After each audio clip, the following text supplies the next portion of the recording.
welcome to part two of Leadership is a State of Mind. As a reminder, we started off with part one where we got to really dig into and discuss each of the eight mindsets.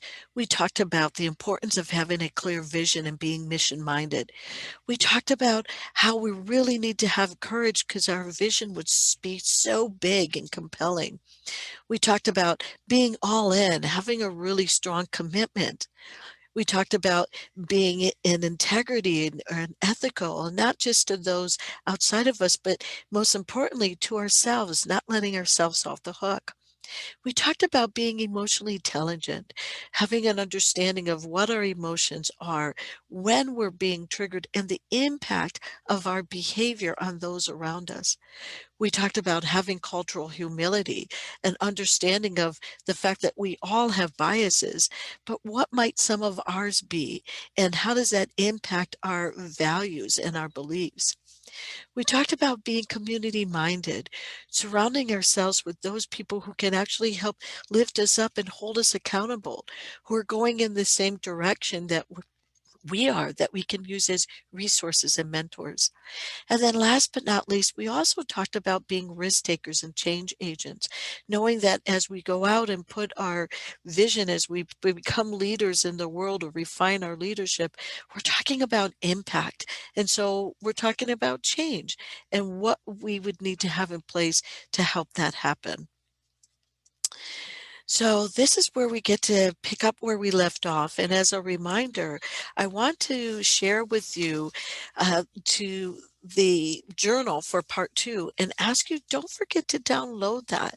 Go ahead and go through it as we're talking. And if you're watching this on the replay, you can look through it and then watch the replay, whatever works for you folks. Okay, so here's where we get ready. And we're going to start with 8 quotes around the challenges that can come up for us as we really step into our leadership. And so I'm going to encourage you to stop here and read through each of the 8 quotes and think about the one that resonates the most with you, or the one that stands out, or the one that's quote unquote showing up in your life or in your leadership, whether it's personal or whether it's professional. And then once you have that, go ahead and write that down in your journal so that you can think about how, as we go through. And here's where we're going to go to next once you're ready. We're going to start with our big question for today. And the big question for us is, what's holding us back? And as we think about those 8 mindsets, we know that there's things like fear, there's uncertainty, there's community or a lack of community, there's confidence or a lack of confidence, and there's commitment or a lack of commitment. All of these things have the impact of holding us back from our leadership or presenting challenges for us. And as we go through each of the 8 mindsets, I'm going to encourage you to think about each one of these challenges as it relates to the mindsets. And so we're going to go through and talk about them one by one, starting with fear. So when we think about fear, it's really about aversion. So we don't want to do something because we think we might suffer in some way as a result. It could be that we might get overworked, or we won't know how to handle a certain situation, or it could possibly look like the idea that it might mean something bad about me. So when we're talking about fear, it tends to show up as anxiety or panic attacks, or we might shut down and not move into action. So think about the idea of fight, flight, or freeze, right? When we're encountering something and we go into distress. So the first disposition where fear can impact is vision. So a lot of times this might show up by asking ourselves the question, oh my gosh, what will it look like? Or what will happen when I get there? And then there's the idea of courage. Will I get hurt along the way? Or it can show up through inaction because we have a mindset of it's better to stay where we're at rather than moving forward into the unknown. And then there's commitment.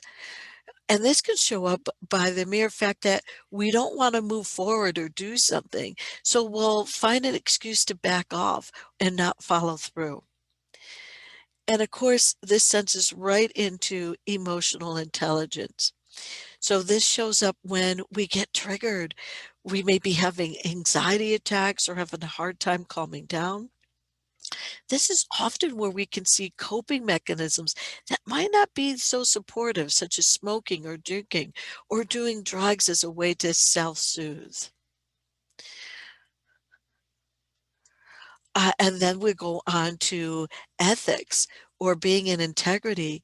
And we know here that this is where we're talking about boundaries or maintaining our boundaries and being uncomfortable by holding others accountable and staying strong in our boundaries. When we think of being community minded, fear often shows up as, oh my gosh, what happens if I end up alone? Or what happens if the people around me don't like me anymore or what I'm doing? When we're talking about culture or cultural humility, fear can show up as a sense of rejection, meaning I hide. I don't want people to know my beliefs or values because I'm worried that they'll be accepted or not accepted. Or we go the other way and we feel like we have to fight for what we believe in or fight for our values. And then last is risk taking. Fear here can show up as a fear of failure. So, for example, if we're taking that big leap into that huge vision, asking ourselves the question, what if I fail? Or it could be the opposite. Some of us fear success, that that big leap, we won't be able to handle what will come from it. And so we might self-sabotage or put things in place again so that we don't move forward. So this is where I'm going to ask you to stop a minute and go to your resistance to leadership or patterns of of resistance. And on this page, start with that first row under failure. And as we go through, I want you to check off what go ahead and check off in those boxes where fear might be showing up for you under those specific mindsets or dispositions. And if you need to, go ahead and stop here or press pause. And when you're done with this row, come back and hit play again. And we'll go on to the next piece of resistance or challenge. So welcome back. This is where we get to talk about the challenge around uncertainty. And uncertainty generally can show up around as a feeling of spinning, running around doing a lot of action without really going anywhere or accomplishing anything. A lot of times, uncertainty comes from our past. So, in the past, we didn't complete something or we didn't get something right. And so, this can show up as us starting to second guess ourselves or with doubt. Also, one of the things that we can think about is this might show up as a lot of stop starts, meaning I'll start something, but then I don't complete it. And then I'll go on and start something new. So, when we look at uncertainty through each of the dispositions, let's start with vision. And so, uncertainty can show up here where we're not quite sure what our vision is or what our values are. And we can be going in a lot of different directions or looking for a lot of fixes. Uncertainty certainly shows up when we think about courage. It makes us think about the types of challenges that we might encounter. And again, we get uncertain about our capabilities. Do we have what it takes? Uncertainty can show up under commitment. For example, it can show up as overcommitting, doing a lot of little things, or undercommitting, not really taking the time to plan and move forward in a way that allows us to make progress. From there, we can talk about emotional intelligence. So uncertainty can show up as, wow, something doesn't quite feel right. So not trusting our intuition, or again, second guessing, is it me or is it others? And then there's being ethical or staying in integrity. Again, uncertainty can show up here in terms of asking ourselves the question, what is the right thing to do in these circumstances? Whose values do I hold true to? Am I holding true to my values? From there, we go to being culturally minded. And this is where uncertainty can show up in terms of not really being sure of who's a part of our community. Who can I trust? Who's going to be there for me? From here, we go to being culturally minded or cultural humility. Again, we get to ask our questions because we're not quite sure of what's appropriate and what's not. Sometimes we hesitate because we're not certain if it's okay to even ask. And again, last but not least, we get to talk about being risk taking and change agents. Certainty certainly shows up here. And a lot of ways this happens is when we reconnect to our vision and we might start asking ourselves the question of, do I know if I really want this? Am I willing to go after and make this happen? So once again, this is where we get to stop for a minute and pause. So go ahead and press pause here and fill out that next row in your resistance to leadership sheet under uncertainty. Where is uncertainty showing up in terms of the 8 dispositions for you? And when you're ready, press play and we'll continue. So, welcome back. This is where we get to continue to talk about those challenges to our leadership. And here we're going to talk about community or the lack of community. And generally, how it can show up is maybe a lack of support. It can show up as criticism from others, or a lack of boundaries, or getting caught up in other people's visions and goals. So when we start looking at vision and challenges around lack of community, this can show up like not feeling or feeling like we're the only ones pushing that car up the hill, right? We feel sometimes like we don't have anyone to help us out. We've got to do it all by ourselves. It can also show up under courage. So when we talk about lack of community, sometimes we don't like to ask for help. We're afraid to ask for help. Maybe somewhere along the way we're taught to, quote unquote, suck it up. You can do this by yourself. And then there's the idea of commitment in terms of lack of community. When we don't have strong community around us, a lot of times this can show up as not really having strong support and accountability. And this makes it so much easier for us to let ourselves off the hook. So when we have strong community, they show up, they hold us accountable. It's not as easy for us to quote unquote get away with things. When we're talking about emotional intelligence, here lack of community can show up in the fact that we're not quite sure, or we don't realize how my behavior is impacting others. And a lot of times we don't ask ourselves the question of how are others' behavior impacting me? So this can show up in arguments, it can show up in withdrawals. I'm gonna, I don't feel the support, so I'm gonna withdraw from other people. Or it can show up again in terms of our confidence, because a lot of times we'll start going into the idea or asking ourselves the question of, what will other people think of me? Which kind of moves us back into people pleasing. And then there's the idea of ethics and integrity.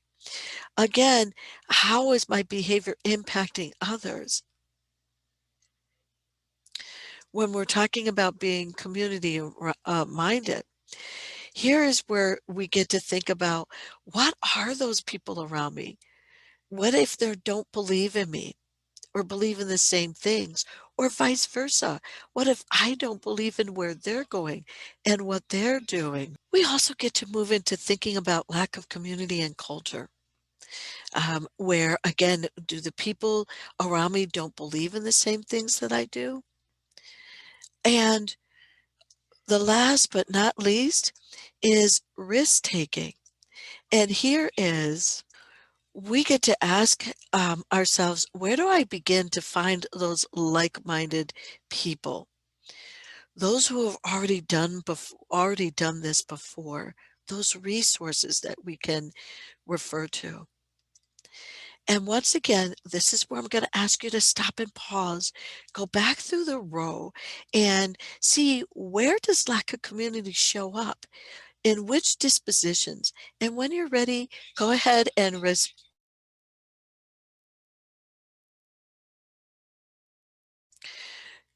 press play again and join us when you're ready.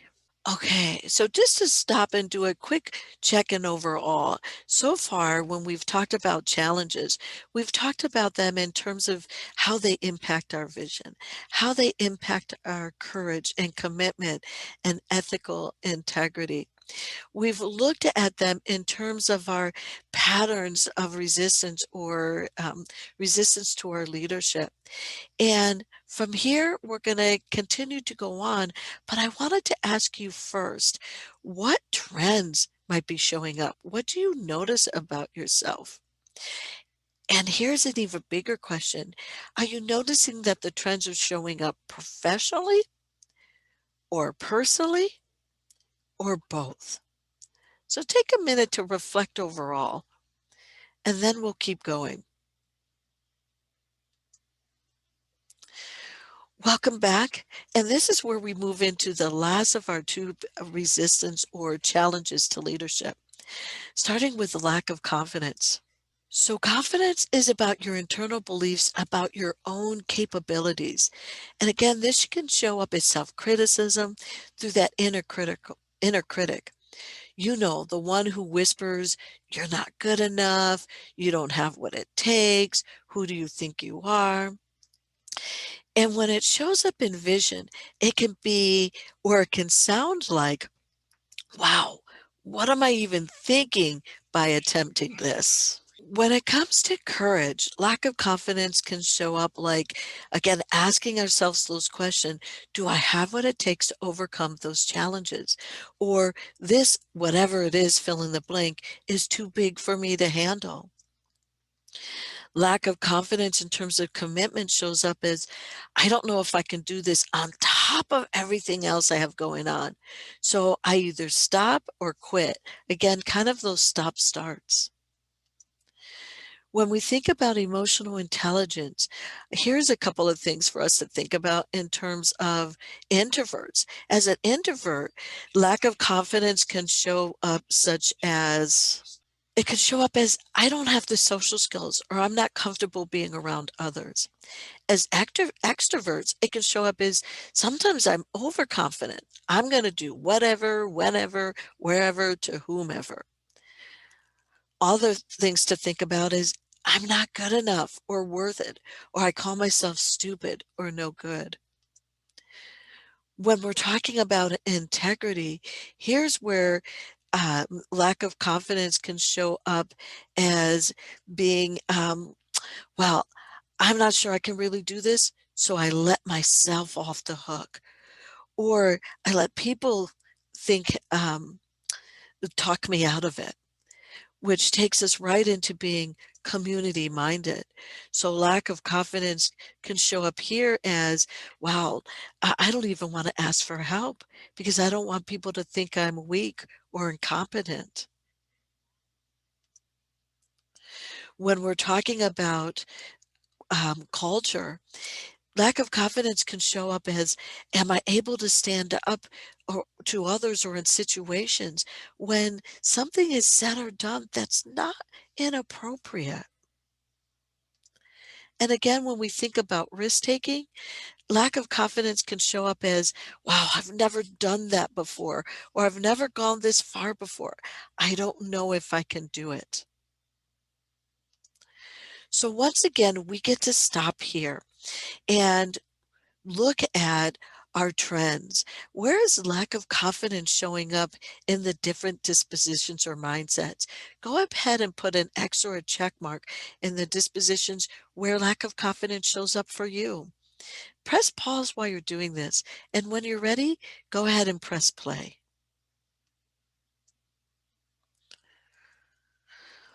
And here's where we're going to end with our very last piece of resistance or challenge to our leadership. Commitment is about the rigor or the degree to which you get things done. And so a lot of times when we have a lack of commitment, it can show up as not following through or completing tasks in general. As it relates to our vision, this is where we know that our vision is not compelling enough when we don't have that commitment in place. When we're talking about courage, lack of commitment can show up as, well, I'm going to stay where I'm at because it's safer here. Or when we're talking about commitment itself, we're talking about the idea of, again, I'm not sure I want to keep going forward. I'm going to stop here. For emotional intelligence, lack of commitment can show up as, wow, I get dysregulated. I get anxious. I have panic attacks. I get really worried. So a lot of times I'll end up stopping or not finishing. Or it can be the opposite. I have unrealistic expectations, so I move into perfectionism and I get over motivated, which means I end up burning out and get tired.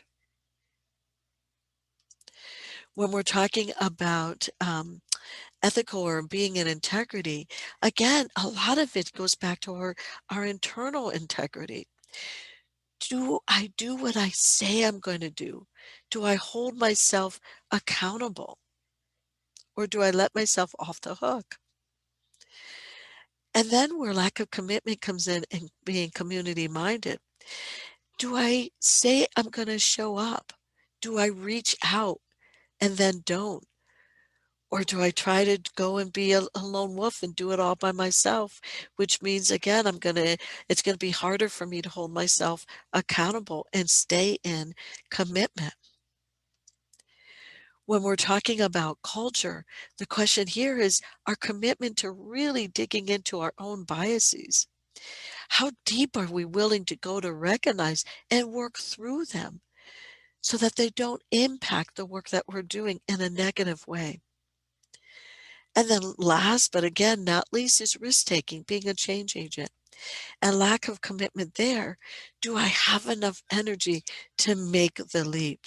So once again, this is where we get to stop and do the last piece of our resistance to leadership, where we get to work on that very last row of commitment. Where does commitment or lack of commit show up for you across the 8 dispositions or mindsets? Go ahead and put a check mark or X in each box. Press pause here if you need to, and then hit play to keep going. Thank you for joining us. And here's where I'm going to ask you to stop and do the last piece of reflection for this section. As you look at your handout in the journal, what patterns are showing up for you? Is there a trend or reoccurring theme? Maybe that trend is in one piece of resistance or challenge. So it could be showing up going across the whole row. The example here shows that lack of community is almost in every disposition. So we might want to go back and dig in there. The other trends you could look for is under the dispositions themselves. So for example, if you look up on the screen, what you can see is in the areas of commitment and risk taking, wow, we have a lot of challenges showing up. So we might want to and dig into those particular mindsets to see where we can do work there.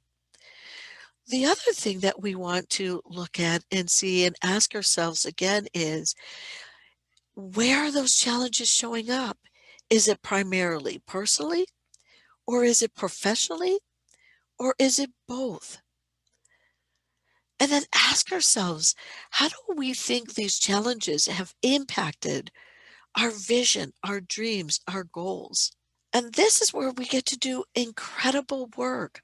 So as you go forward, I invite you to, again to think about these challenges and their relation to each of the mindsets. And then be prepared for part three, where we get to go in and talk about ways we can move through or push through each of the challenges and through that resistance so that we can realize not only our vision, but really move into strong leadership. So I'll see you then, and thank you for joining us.